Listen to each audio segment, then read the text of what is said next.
listening to Wake Up Hollywood with Nikki Korula and Eddie Pence, right here on LA Talk Radio. Wake Up Hollywood, this is your host with the most, Nikki Korula. We're going to jump right into this interview. We have got a great, talented artist named Daniel Corey. Say hello, Daniel. How are you? Hey, I'm good. Thank you. Thanks for having me on, man. No This problem. is fun, yeah. You have an interesting take. I'm actually excited to ask you some questions. You come up from the comic world and music. So tell me a little bit about your background in the comic world and VR.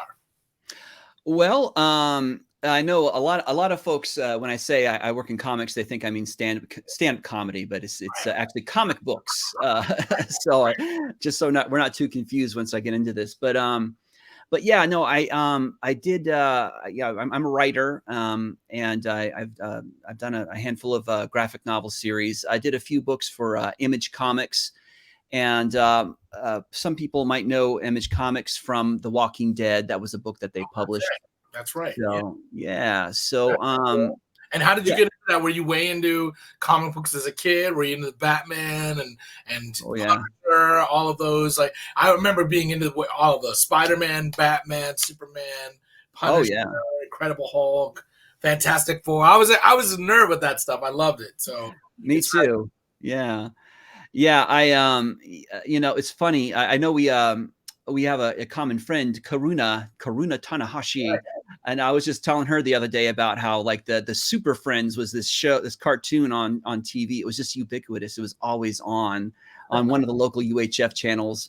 So that really, I think that's probably mostly what roped me in. I used to watch some of the old, like the Adam West Batman, and there was the George Reeves did a Superman television series in the 1950s. And so those were on, because everything was on UHF reruns when I was a kid. We didn't have Blu-rays and stuff yet,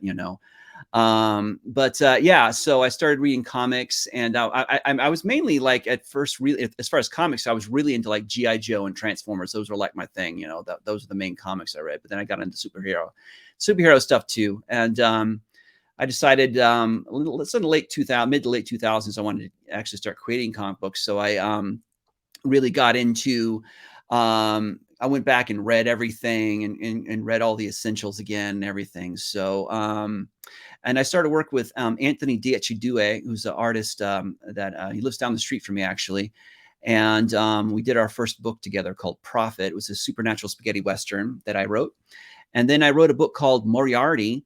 And that was an adventure story about Professor Moriarty. Nobody had ever done a Professor Moriarty comic book before. They'd done Sherlock Holmes, and Moriarty had appeared, and Moriarty appeared as a character in League of Extraordinary Gentlemen, but they had never been a book just about Professor Moriarty, title character as a comic. So we were the first to do that in 100 years of Sherlock Holmes adaptations. So Anthony did that. I worked with Dave Lanphier, did letters, and Mike Vosberg also drew some of the art for that as well.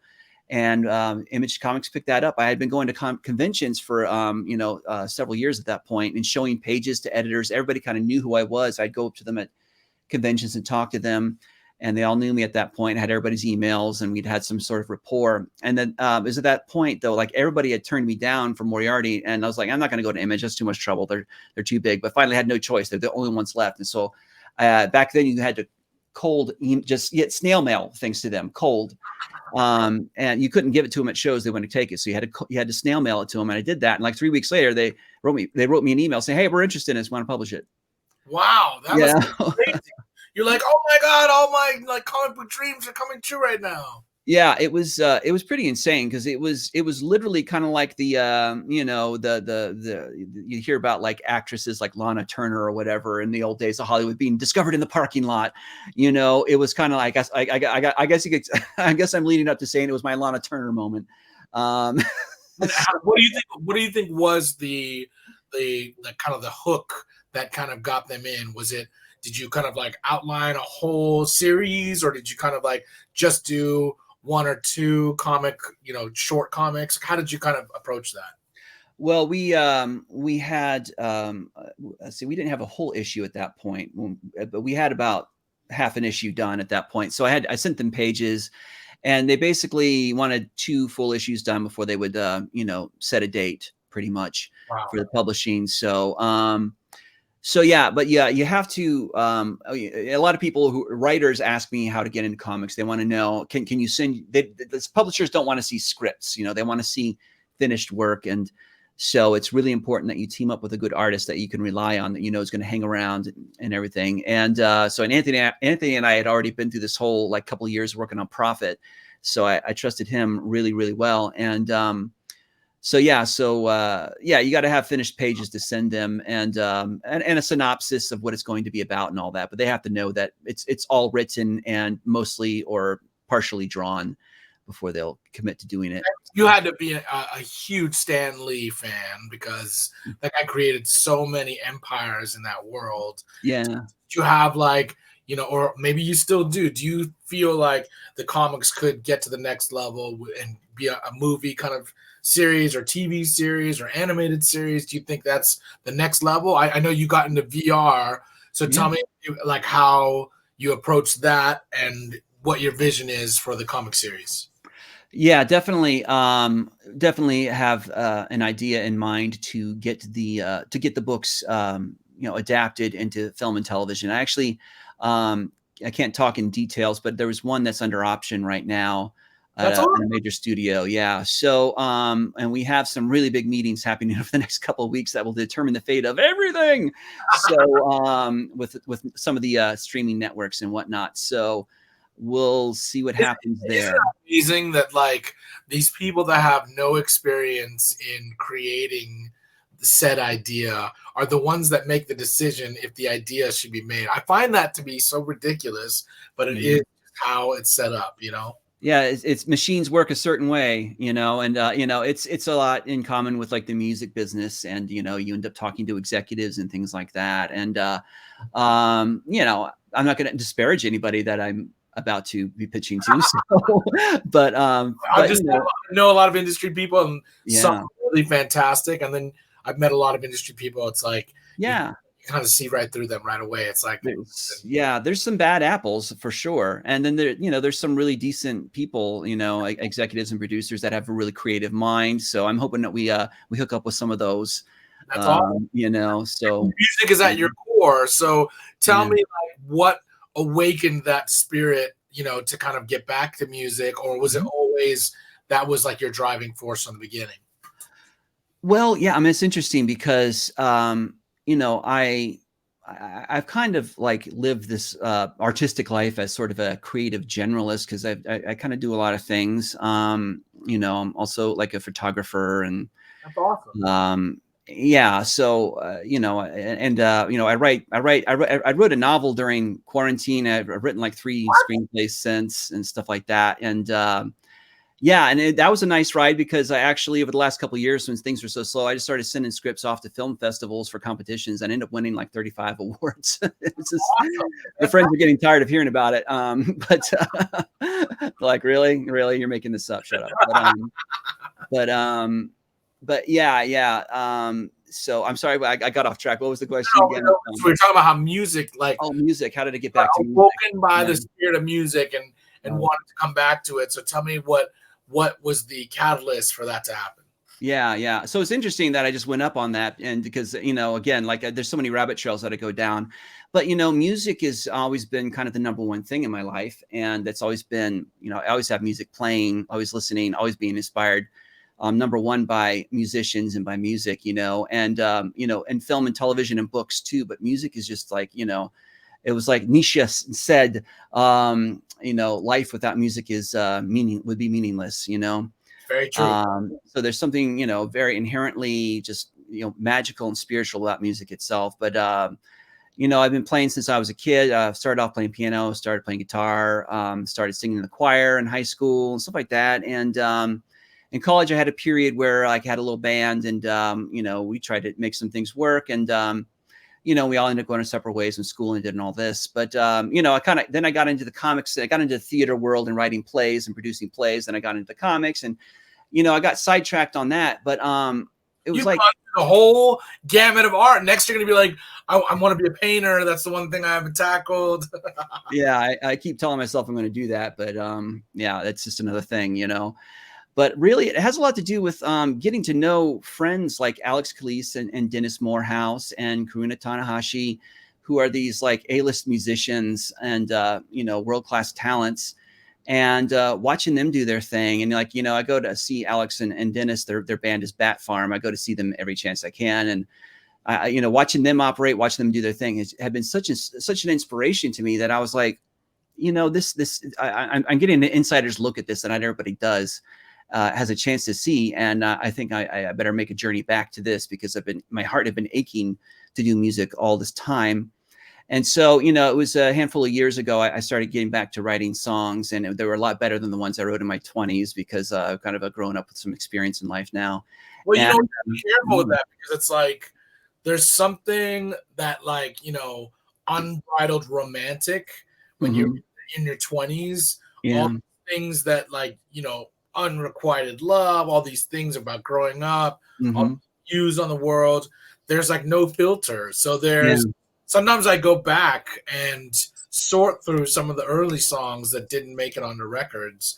And I'm like, this is actually kind of cool. So don't count those songs out. Sometimes you get back and be like, maybe this needs a revision or some tweaks, or let's rehearse it just to see what it is. Yeah. Because sometimes it'll still have that same life. I say this with experience because, I just released, I think, my 8th record, and the opening track is a song I wrote 20 years ago. And I knew I was going to open a record with it, but I just it was never the right record for it. And then it became the right record for it. And it just it was so exciting to revisit that. So yeah, revisit those old songs too, man. Don't say that. I'm back to writing songs again. Did you find the process to be a little stifling, or was it just like putting on an old shoe that fits? It was like putting on a brand new shoe that fits. Actually, I just some things had opened up in my life and my thinking to where there have been some blocks before that weren't there anymore. I kind of feel a little more like I'm in my 20s now, from the way you described it, than I was in my 20s actually. Because there's just I've just learned so much in life and learned so much about making art and the process, and actually, living as an artist here in Los Angeles for a number of years now has just opened up, so many of these filters, and things started really kind of clicking and coming together in a really nice way. So, and Alex and Dennis all along had been, encouraging me to, pursue it. And we had plans to record at some point. And, it finally just came together in the last year that we would start working together. And so they've produced the first single for me.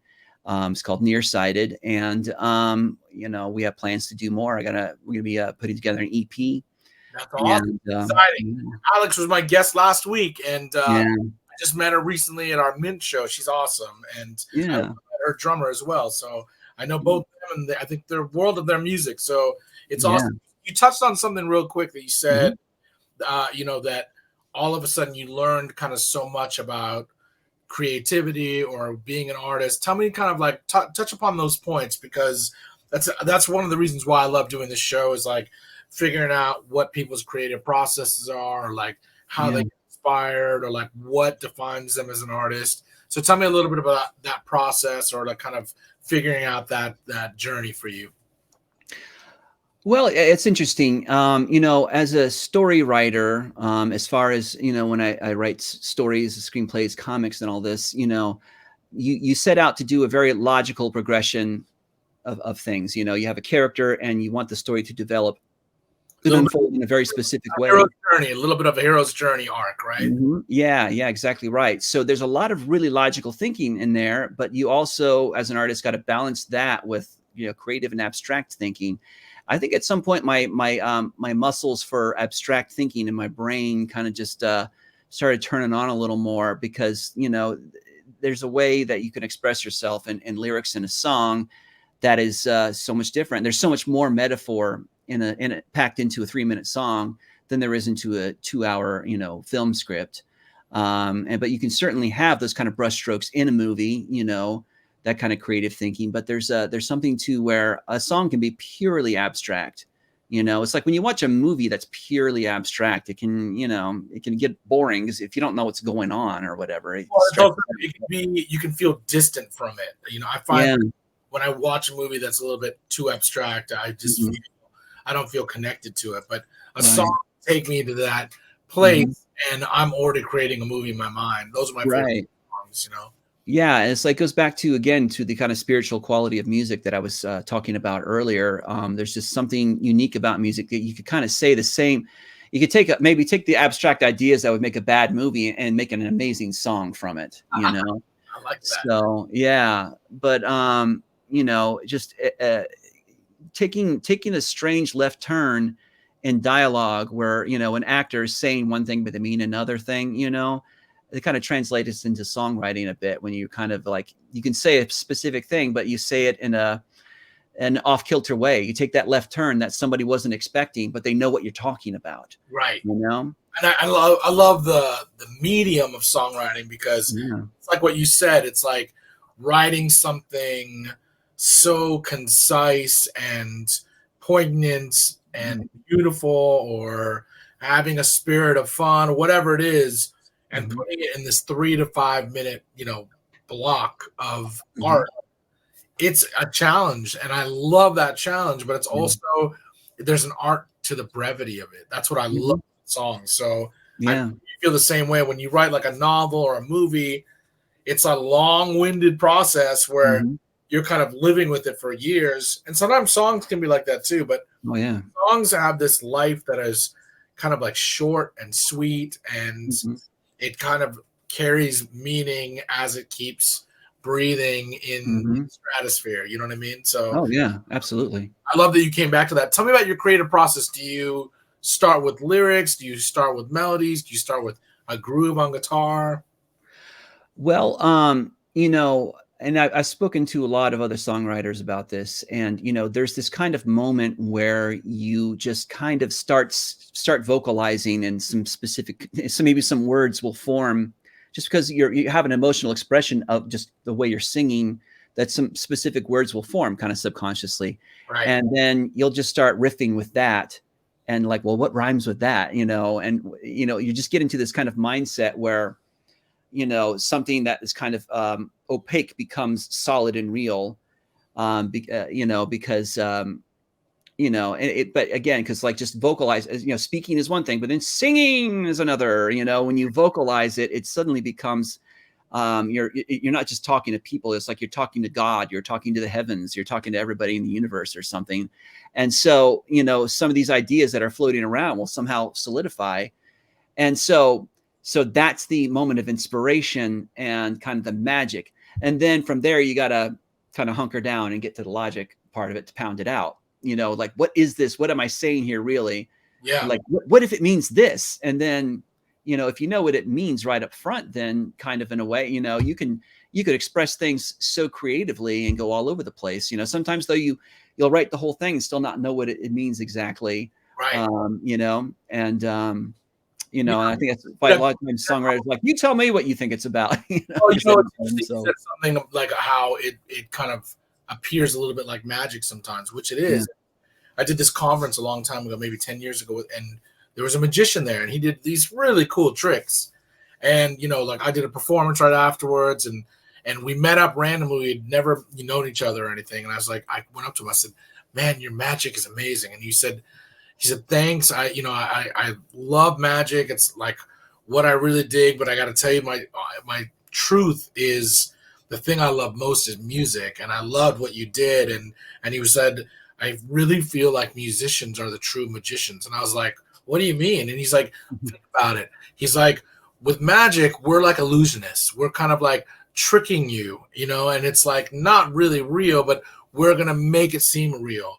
But but musicians, they literally pull a song out of thin air. And I was like, oh my God, I got chills. Like when he said that, I was like, dude, that's true. I love that. And he's like, seriously, he's like, I don't know how people do that, but I just think it's remarkable. And it's like, I remember sitting there and thinking, man, that's the truth. I mean, musicians, it's just like you said, we'll sit and play a chord progression, and it'll turn into a melody, and that melody will turn into a word, and that word may mean nothing, or it becomes the core of the song and, you know, shapes itself. So I love that you're like tuned in like that, because that's how I write, and I feel like that's how the best songs come about and come to life. So I love that it kind of takes that form for you. Do you love like any part of the process more than the other? Is it lyrics? Is it melody? Is it all of it together that kind of makes it for you? What is it that kind of you draw the most inspiration from?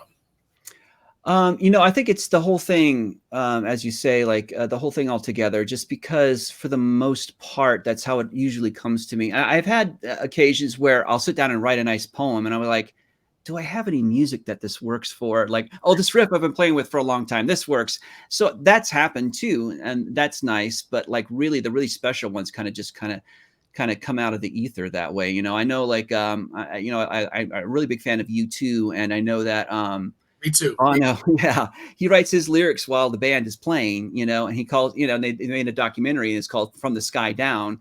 He's like, this is how I work from the sky down. And I actually got to talk to Steve Lillywhite once, and he was saying that when Bono, when he writes a poem and goes in and sings it, it's terrible. He's like, he's got to come up with it as he's singing. But when you listen to those songs and you hear what the great lyrics, it's like, wow, that's how they do it. Because it doesn't sound hackneyed at all. It sounds very polished and real, but because that's the way they polish. That's the way they polish their things. A lot of it, the band like will write and arrange everything, and he'll come in and like, you know, so like sometimes he'll be traveling and doing like humanitarian things, and then he'll come in and the band will have kind of composed 5 or 6 songs, and then he just goes to town and starts writing and melodies, and it's kind of crazy that it works like that. Like it's not always together in the room. I love U2, by the way. My brother is a huge fan.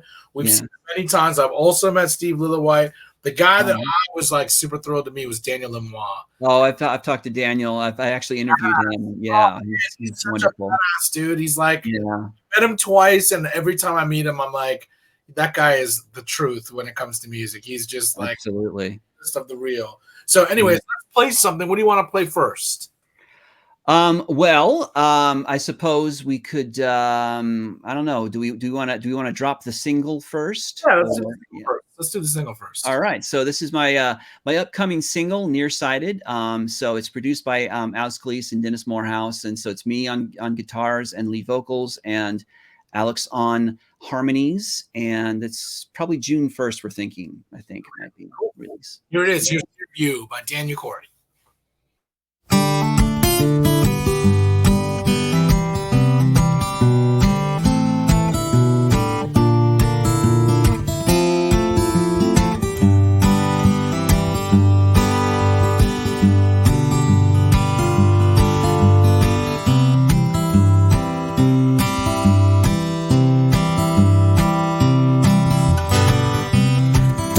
Slowing down, don't go moving around. Don't you reach too far, stay right where you are. Knowing all the things I'm told, the sight of failure's getting old. Don't you speak to me, don't be so absurd. I'm just thinking back, remembering all your words. I'm just thinking about this year.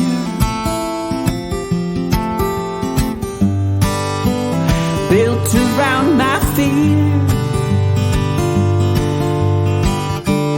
Race keeps falling off my back.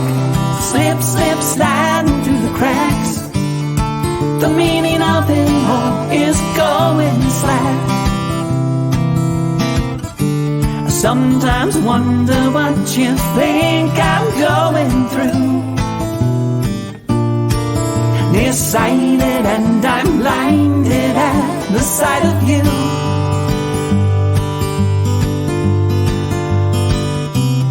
Don't you feel too proud? don't you scream out loud. Nothing ever stayed. King and pawns will play. All the things I meant to say. Common sense got in my way. Race keeps falling off my back.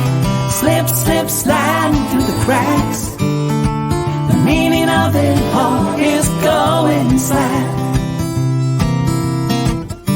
I sometimes wonder what you think I'm going through. Nearsighted and I'm blinded at the sight of you.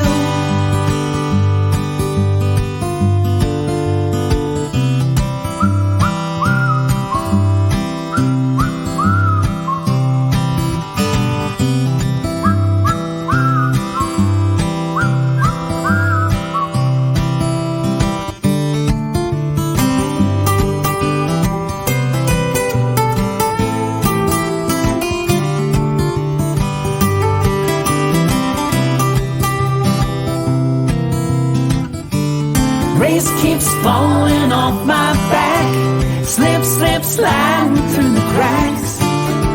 The meaning of it all is going slack. I sometimes wonder what you think I'm going through.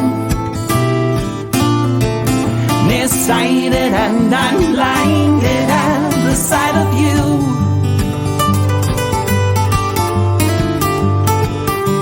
Sometimes wonder what you think I'm going through. Nearsighted and I'm blinded at the sight of you.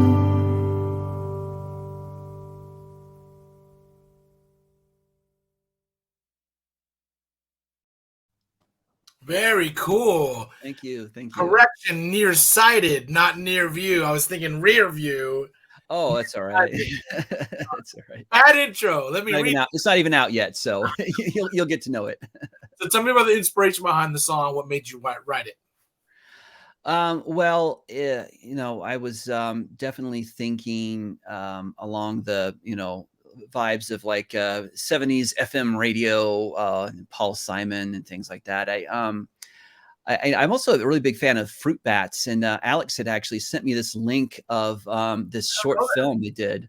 What's that? I don't know Fruit Bats. What's Fruit Bats? Oh yeah, his name's Eric D. Johnson, and he's this amazing songwriter and amazing vocalist. He's got this really unusual like tenor quality of his voice, and he's just this prolific songwriter. He's put out, I don't know, he's probably about as many albums as you, but and it's kind of Americana-ish, you know, type stuff, maybe along the REM lines here and there. But I had watched this short film that he did and heard his song, and I kind of started composing this right after, because I kind of got, you know, at that point I kind of caught in this net of this particular vibe, you know, and that's when I started writing Nearsighted. And at the heart of it, it's you know, it's a song about heartache and loss. And I'm just like, you know, life can break your heart in so many different ways, and especially when you live in Hollywood, and you got to deal with the rejection. So I'm really talking about, you know, a lot of it has to do with the rejection and of Hollywood. You know, I suppose is what the topic is really of that song, though it's framed as a love song. People that reject anything artistic usually don't have vision or much art in them. You know what I mean?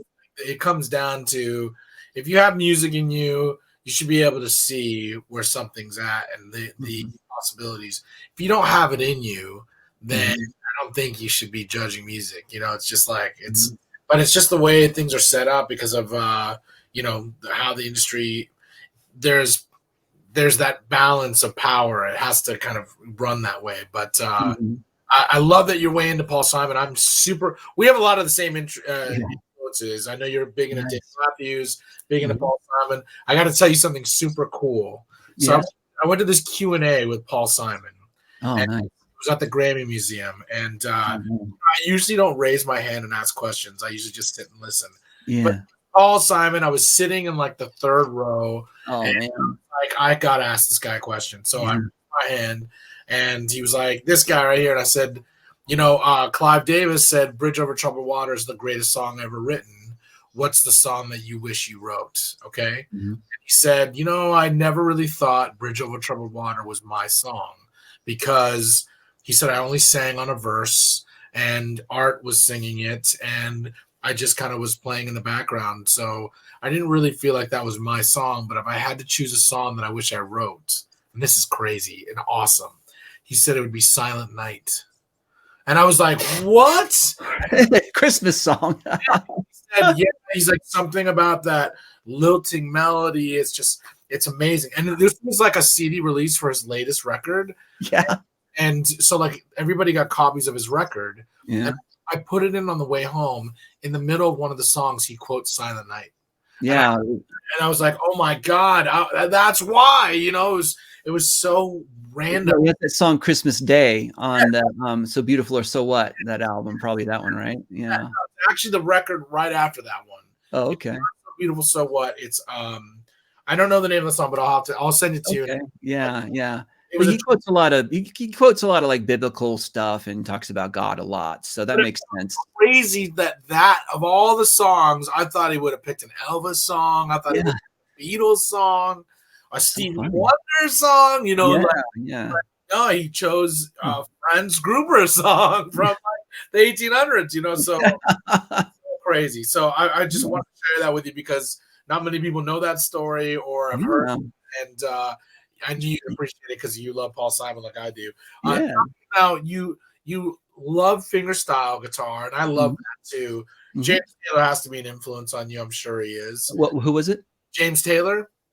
Oh yeah, I heard a lot of that. Lots of all that 70s, the kind of finger picking music. I heard that so much growing up, and a lot of those artists like Joan Baez and Paul Simon. See, when I was a kid, I loved the Muppet Show, and this is back in the early '80s. They showed the Muppet Show on NBC, and it was in syndication at that point, and so it was on every night, and watched it every night. And so I saw every '70s musician, play, and so that was kind of an early influence. And this song Nearsighted, I keep telling my wife, I'm like, why did I write this song? Sounds like it should be on the Muppet Show. But it was like when Paul Simon was on that's my favorite. Simon Simon's episode is my favorite episode of the Muppet Show. That's got something. There's some link there, I'm sure, as to how the song came into being because of the Muppet Show and because of Paul Simon and Fruit Bats. Yeah, such an interesting like fingerstyle. I love that you're kind of bringing that back because that style of playing is it just brings you in. It's like very intimate and it's not easy to do. Like it's actually one of my weaker parts of my playing, just because I feel like I just kind of play what my fingers want to instead of actually doing the technique. But I just find it to be such a cool style of playing. I mean, it really comes from like Bach fugues and all of that stuff, that guitar thing. But I just love fingerstyle guitar because it has such an intimacy that you just want to listen to the song as soon as you hear it. That's kind of what Paul Simon brought to the table. It's kind of what a lot of those 70s songwriters. Do you find that in this market, because we're in 2022 and everything's DJs, electronic, do you find that like some of the songwriting parts of music, it's almost like a lost art? Do you feel like it is having a resurgence, a new renaissance, or do you feel like the path is kind of incorporating old with new sounds, or do you kind of like think that throwback thing? Because I love the throwback thing, the old intimate like songwriter playing guitar or piano, singing into a microphone.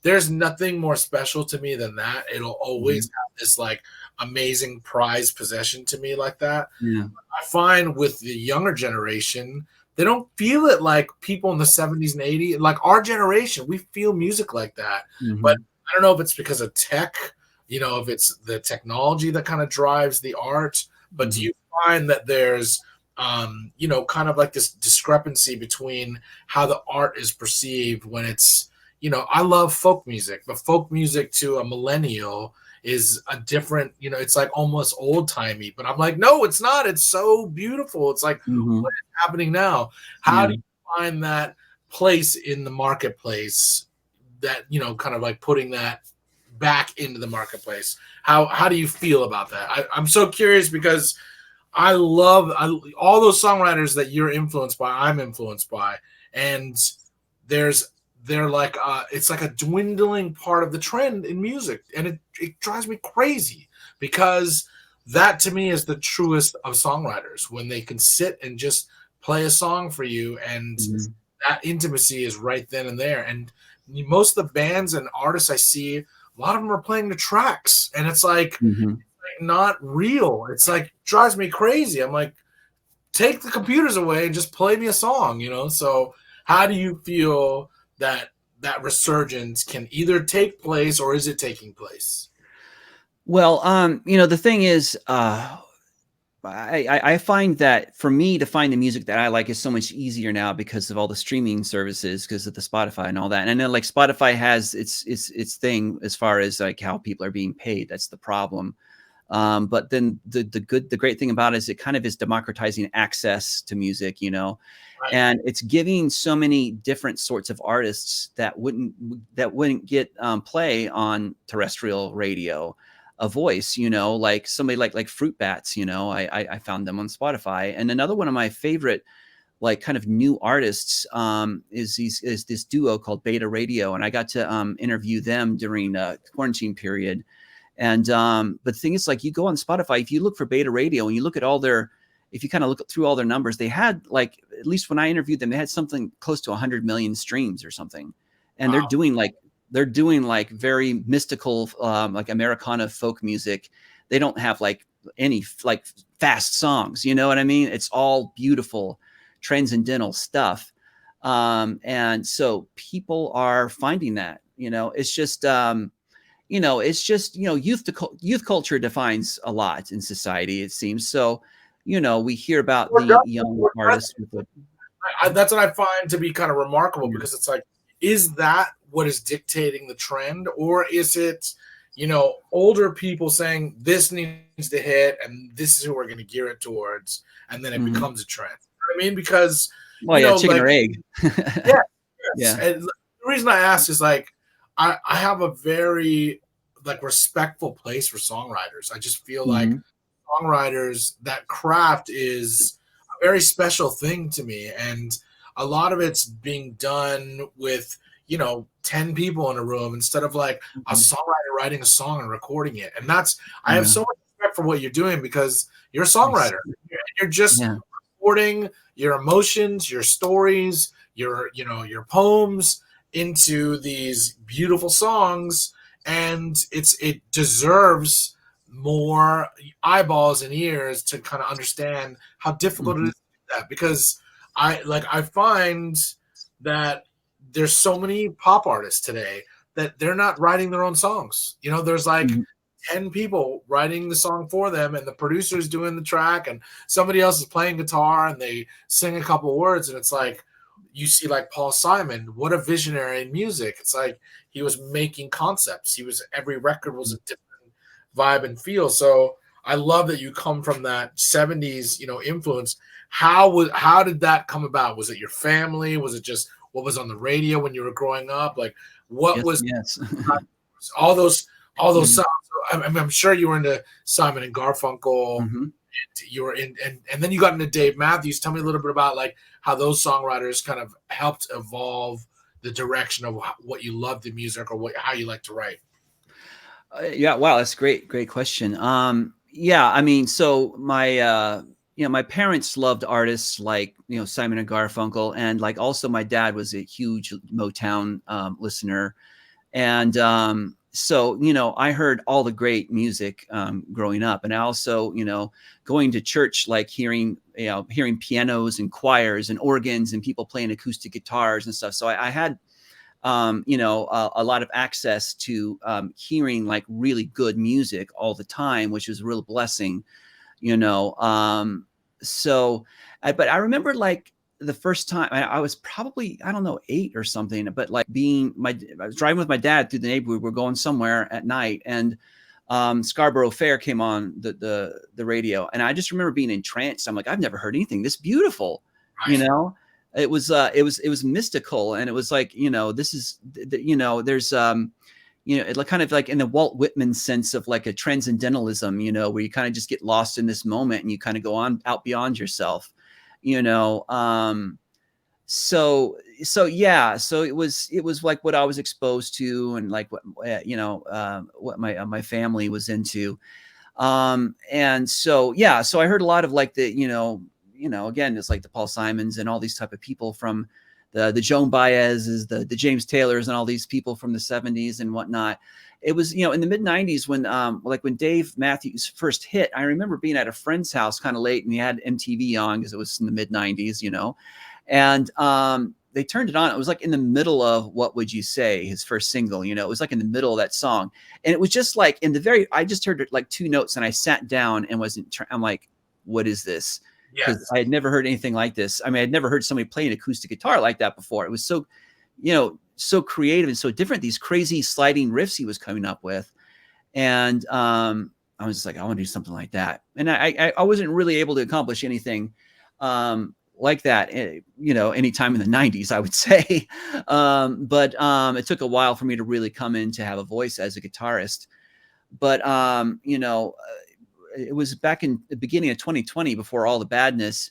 We talked about Daniel Lanois earlier. You know, he was playing a lot at this club called Zebulon in Atwater Village. And I got to know his bassist, Jim Wilson, a little bit. And Jim's a great guy and a genius as well. You know, they were playing weekly, getting ready for a tour that sadly wasn't able to happen because of the pandemic. But they were playing weekly just in this small room at Zebulon. And, you know, that was huge on me. And like Daniel always plays fingerstyle. He plays electric most of the time, but he's always playing fingerstyle. So, you know, from that point, I was like, and from, you know, from hearing him and seeing him before, but really getting ensconced in that world, I was like, I'm going to put the picks aside for a little while. I'm going to play with my fingers and see what happens. And, you know, then a lot of the stuff from my childhood, and then from the mid 90s, and then what's happening now just kind of came through my fingers, and I was able to kind of develop a newer style for myself that I felt really at home in, as because I hadn't really felt at home in any kind of style before.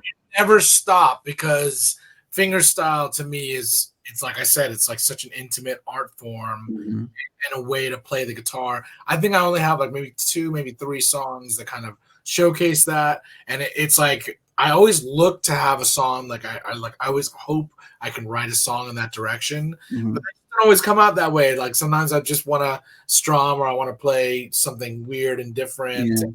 And you know, it's just interesting. So let's showcase this video you have, because you have a different approach to playing here than fingerstyle, and I want to talk about it a little bit. So what's the name of this song that we're going to play?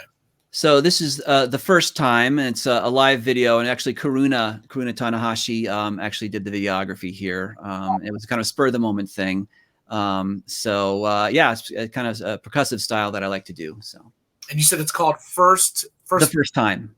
First Time. The First Time. Here's The First Time by Daniel Corey.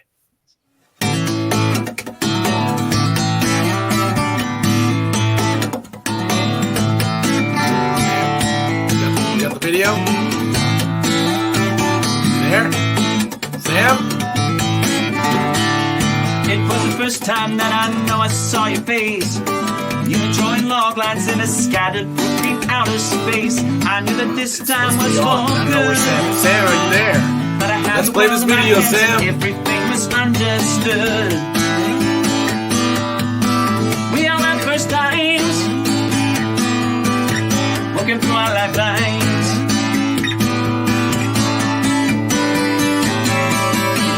It was the first time that I knew you'd break my heart. Running through the red lights, going hungry for another start. It was the last time that I'd hear you call me out. Maybe all alone, just wondering what it's all about. Maybe all alone, just wondering what it's all about. It was the first time that I knew you held me back. Running through the wave, they held me plunging through the foggy black. I knew that this time was for good. That it's slipping out of my fingers, everything was understood. We all had first times, walking through our lifelines.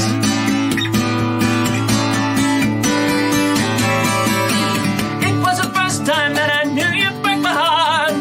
Running through the red lights, going hungry for another start. It was the last time that I'd hear you call me out.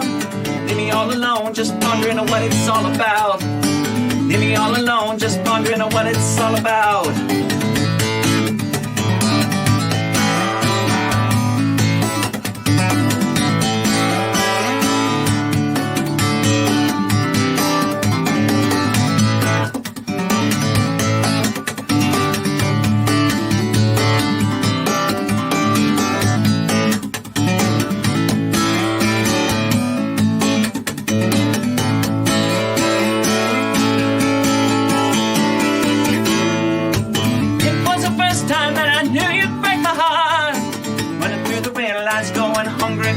Start.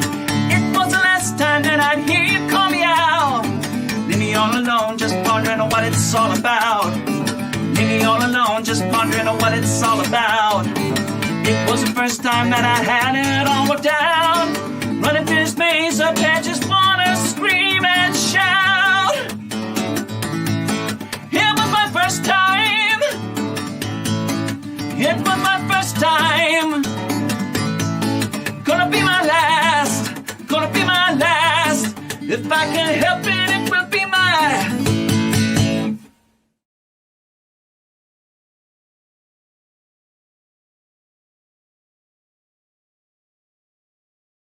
Slapping, you were like slapping and kind of doing all that. Did you hear me? I got you just the very end of that sentence. No, I said, tell me some of your approach with some of like that you were like slapping and playing guitar in a different way in the finger style. Tell me how you came up with some of that percussive style of playing. Yeah, it was just kind of an extension of like the normal kind of the regular kind of finger picking that you hear. Yeah, again, it was just a matter of how I was trying to figure out a way to express myself differently. And I'm like, well, I want to do a lot on this guitar, on the guitar, but I also want to do it kind of with an economy of movement and such. You know, so it was a weird, that was just a weird thing to say, I suppose. But you know, I had seen a couple of artists that I really liked when I was a kid that I first saw like in high school and college. There was a couple of Nashville Christian artists. One was named Phil Kagi, and the other was Wes King, and they do a lot of tapping.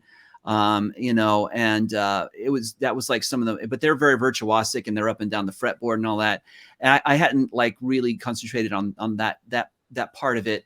But there was something about the right hand expressiveness that they were doing that I really liked. And I kind of came upon the style of kind of keeping the left hand, you know, a little more simpler than what those guys would do, obviously, but then like keeping the, you know, being very dynamic with the right hand. And it's like, well, I want to make rhythms, and I also want to like, you know, get some riffs in there, and I also want to kind of pick strum in the middle and try some different things. So I found that I was able to do a variety of different types of dynamic things on the guitar there. It took a couple of years for that to really kind of come together the way you saw it there. The first thought I had when I saw it, I was like, this is like August Rush, which I love that movie. I don't know. Yeah. Kaki King. Yeah. I got to interview her for Guitar Girl magazine, you know, a few years ago. That was pretty awesome. I had seen her show where she had projections on the guitar and projections on a screen behind her. It was all multimedia, and she's like picking and tapping and playing all these crazy tunings and stuff. And yeah, she's a big inspiration for sure. She's a badass. I think she and Daniel Lanois did some stuff together too. Oh yeah. Oh, I have to look that up. I didn't know they worked together. Like 10 years ago, they like, I think he produced 1 or 2 tracks, or he did okay. Maybe it was a soundtrack. I think it was a soundtrack actually. They worked on a soundtrack. I can't remember what it was, but yeah, they worked on some stuff together. She's awesome. Dude, you know all the same music as I do. Like, it's crazy. It's awesome. Do you know Patrick Droney? You got to check out Patrick Droney. Oh, I have to look him up now. He's my newest like player and singer-songwriter that I just think he's more electric and more of that blues influence. But I'll send you links for Fruit Bats. You send me links for Patrick. Yeah, that's awesome. So tell me about like when you sit down to write, are you thinking about maybe it's stuff from your past? Do you think about the way you're looking at the world? Do you think about what's happening in the world? Is it kind of sporadic in the moment? Is it like, are you writing as your present self? Are you writing as a younger self? Tell me how, like, your narrative when you're writing, how is it shaped? Oh, that's really interesting. You know, I mean, I feel like we are as humans what is happening in the world, you know. So, you know, what is happening in the world, you know, affects us emotionally, and you know, in songwriting is an emotional art. So, yeah, whatever comes out is an expression of what is happening in the world. I don't necessarily talk specifically about, you know, I don't like to be on the nose, because some writers are really good about being on the nose about things. I'm not. I'm at my worst when I'm really on the nose, you know, with So my you like to lyrics. disguise it. You like to disguise it. Yeah, exactly. You know, just kind of dressed it up in, you know, in a sort of, you know, because, like, you know, like Shakespeare was a poet. He created plays to hang his poetry on. You know what I mean? Right. Yeah. So yeah. So again, all that to say, I just you know, I'm not at my best when I'm super literal. So I like to kind of create, you know, a space where people can understand how I feel about what's going on, and maybe make them reflect upon their own lives and how they feel about what's going on, you know? Yeah, you know, I find that I'm always chasing maybe my current self, but there are Mhm. times where, like, I'll write about something that struck me years ago, and I'm like still trying to process it, or Mhm. it's something that's happening that's immediate, and Mhm. it's like so immediate that I don't even allow that perspective to sink in, because I just want to capture that lightning in a bottle from the how, like, Mhm. raw the emotion is. So, Yeah. like, I feel like as an older writer, I feel like that's how I was kind of chasing it earlier.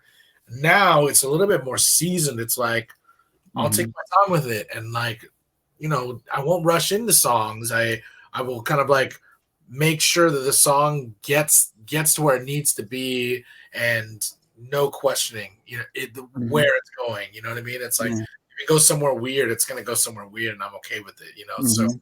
it's interesting. You know, like, you were in a band when you were 20. How Mhm. do you feel like you as a writer at 20 is completely different than you as a writer now? Well, a lot of it has to do with experience. Just, you know, having your heart broken, a number of times, you know, and like I said, there are many different ways to get your heart broken, romantically, and also just, you know, relationally with friends, with through business, through, you know, there's so many ways to get your heart broken, and you know, it's the heartbreak that, you know, that makes you stronger, because you come forth from that a better person, and a different person, and having more perspectives. You know, I only had a particular perspective when I was that age. You know, you're that young, you're just like, this is the way it is. You do this, but Right. you know, you can, you learn how to take those blinders off and kind of see things. You know, you can still have the same kind of like beliefs and perspectives you did back then, but you can see a little more, and the more you see, the more you can talk about it. You know, so Yeah, it's yeah. interesting. I find that my writing is a little less dramatic as I'm older, but Yeah. a little bit also more kind of subdued and thought provoking. And, you know, it's Mhm. weird how it changes, as maybe I'm changing in that way. So who knows? You're gonna play something live for us, right? What are you gonna play us? Yeah, yeah. So this is a song called "Hear the Sound," and I had to put some brand new strings on right before this, so I was gonna do a quick tune. But I'll tell you about it. This is one that it really kind of it started coming to me one day, and I started writing on it. But this is one, it took about 3 months to really refine the lyrics, and then, you know, about as long really to come up with the way I wanted to play it. So this is one that was kind of like, you know, not one of the long ones that you spend a couple of years marinating on, but a little bit longer. It took a little longer than just a couple of hours. You know, sometimes you could pop out a really nice one in just a couple of hours. I like that you're showcasing the lamb chop too. You're just like, let me just give you while I tune. Let me show you the lamb chops. Thanks.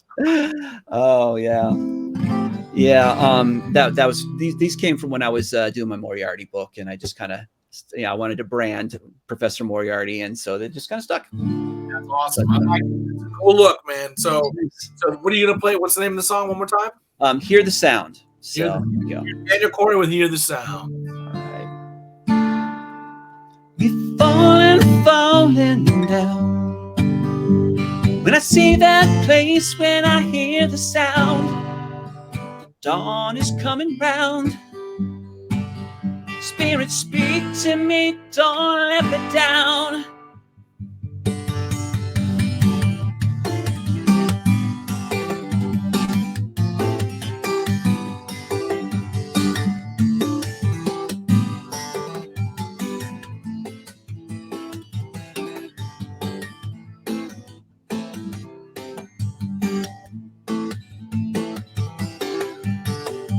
When I look in your eyes, that sculpting line and the golden shine, I see what nations seek. My soul will say what my lips can't speak. My body aches with need. My eyes will fail, my heart is weak. You see right through the veil. Send dreams of endless roads, music walls to scale. You see me falling, falling down. When I see that place, when I hear the sound, dawn is coming round. Spirit, speak to me, don't let me down. Sweet like smoke in the sun. There's a mirror reflects all the things I've done. I see that face someday. When it's all revealed, I'll be shown the way. My body aches with need. My eyes will fail, my heart is weak. You see right through the veil. Send dreams of endless roads, musicians walls to scale. You see me falling, falling down. When I see that place, when I hear the sound, the dawn is coming round. Spirit, speak to me, don't let me down. Coming faster for me every day. I seem to find my way. Spirit, come at me, I welcome change. All becomes new, all because of you. No, no, no, it's dominate. No, it's dominate. My body aches with need. My eyes will fail, my heart is weak. You see right through the veil. Send dreams of endless roads, musicians walls to scale. You see me falling, falling down. When I see that place, when I hear the sound, the dawn is coming round. Spirit, speak to me, don't let me down. Falling, falling down. When I see that place, when I hear the sound, the dawn is coming round. Spirit, speak to me, don't let me let you down. I won't let you down. I won't let you down. I won't let you down.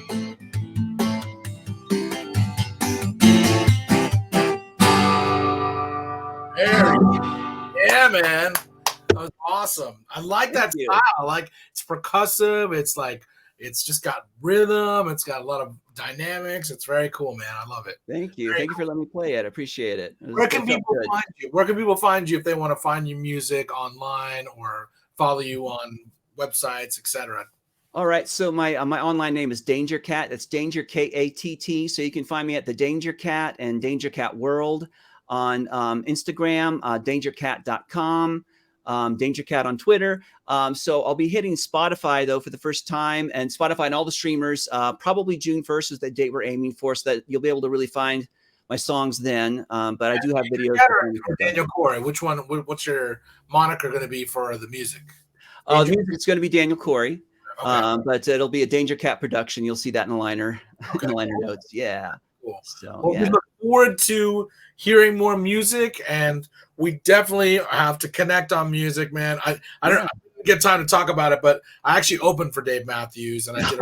Oh, look at you! Oh man, I'm a huge Dave Matthews fan. Whenever somebody says they love Dave Matthews, I'm like, oh, we're gonna be friends right away, man, because I just love music so much, and you know, you have a lot of the same influences, and I love it. Keep playing, keep writing, keep recording. Me too. We want to have you performing. We'll have to do some shows together at some point. I love that. But in the meantime, please check out Daniel Corey's music. June 1st, his single drops on Spotify. We're going to have you back on the show as you have more songs, Daniel. Thank you so much for sharing your story and your perspective and for being on Wake Up Hollywood, man. Yeah, thank you so much. All right, thank you. It's been fun. Thank you so much. I really appreciate it. Of course. Take care. And on behalf of Sam, myself, and Daniel, thanks everybody for tuning in. We'll see you guys next week. Peace and love.